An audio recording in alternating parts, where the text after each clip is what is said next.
नमस्कार दोस्तों, आज के इस वीडियो में इस सवाल को सॉल्व करूंगा और आपको सिखाऊंगा। ठीक है ना।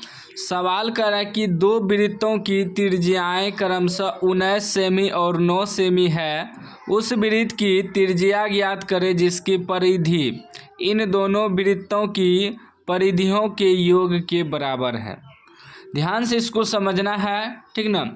क्या कह रहा है कि दो वृत्तों की त्रिज्याएं क्रमशः 19 सेमी और 9 सेमी है। तो दो वृत्त हम बना लिए हैं। गो देखिए, इसका यहाँ से यहाँ तक त्रिज्या होगा, तो इसका नाम दे देते हैं R1। ठीक ना। R1 बराबर कितना दिया है, 19 सेमी। 19 सेमी मान लेते हैं। ठीक ना। उसके बाद दो गो वृत्त है ना, इसको मान लेते हैं R2 बराबर 9 सेमी। ठीक, दो वृत्त दिया है, दोनों वृत्त की त्रिज्याएं दिया हुआ है, दोनों वृत्त की त्रिज्याएं बना लिए।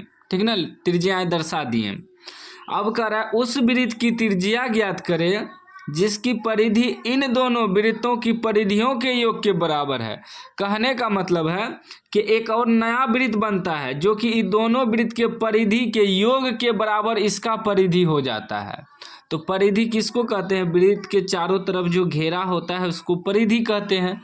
तो यानी कि इन दोनों का परिधि अलग अलग निकाल के फिर जोड़ देंगे तब इसके परिधि के बराबर हो जाएगा। इन दोनों का परिधि जब जोड़ेंगे तब इन दोनों के तब ई परिधि ई वृत्त जो है नया वृत्त, इसका मान दे देते हैं नाम बड़ी आर। ठीक ना।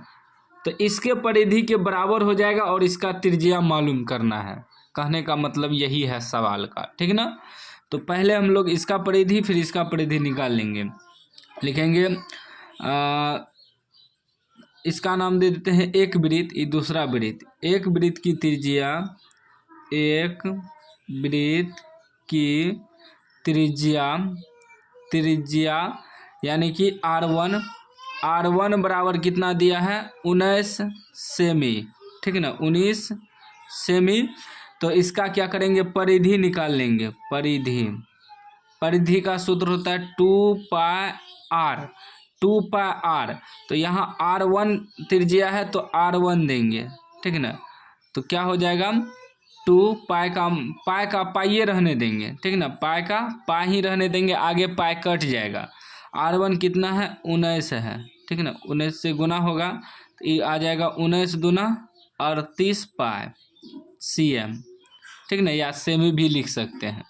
तो 38 निकल गया, पाई को पाइये रहने देंगे। अब दूसरे वृत्त की भी परिधि निकालेंगे। तो दूसरे वृत्त की